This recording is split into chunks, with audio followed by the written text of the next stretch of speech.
Un des conseils qui m'a beaucoup marqué, c'est un des professeurs chez qui j'ai fait un stage postdoctoral aux États-Unis, c'est le professeur Chalot, qui était l'un des inventeurs du laser, et qui me disait aux jeunes chercheurs qui pouvaient sembler complètement submergés par l'ensemble des connaissances qu'ils devaient acquérir pour faire quelque chose de nouveau, il leur disait, et il nous disait, vous n'avez pas besoin de tout savoir. Il suffit que vous vous concentriez sur quelque chose, que vous sachiez une chose que les autres ne savent pas.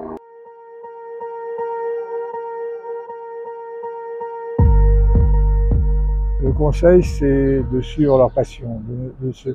S'ils veulent se lancer dans la recherche ou dans la science en général, il faut qu'ils soient passionnés par par le besoin d'acquérir des connaissances, par le besoin de savoir des choses qu'on ne sait pas encore, d'essayer d'identifier quel est le domaine de la science qui les intéresse et qui risque de les passionner.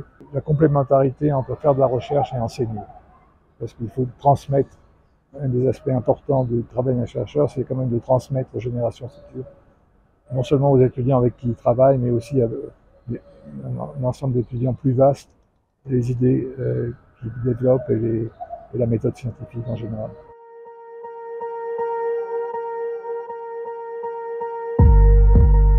D'abord une grande surprise, parce que c'est un prix qui est très prestigieux et le nombre de prix Nobel n'a pas changé depuis le début du moment où il était distribué, mais au début du siècle, il y avait quelques centaines de scientifiques dans la communauté mondiale. Maintenant, on est des centaines de milliers. Donc, avoir le prix Nobel devient une loterie beaucoup plus difficile que dans le passé. Donc, quand on l'a, on a d'abord l'impression un peu qu'on a gagné la loterie.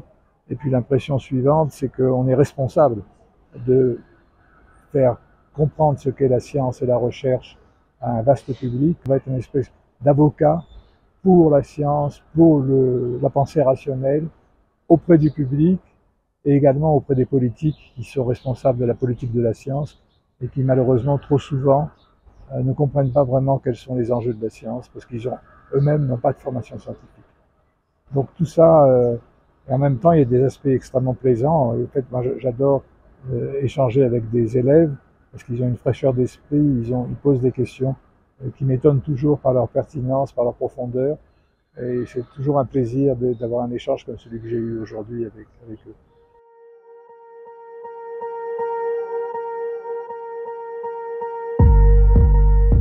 Rigueur et étonnement. C'est quelque chose la méthode scientifique utilisée en physique est rigoureuse et en même temps on découvre sans arrêt des choses nouvelles, on est surpris, on est étonné par ce qu'on trouve. Donc c'est un bon mélange.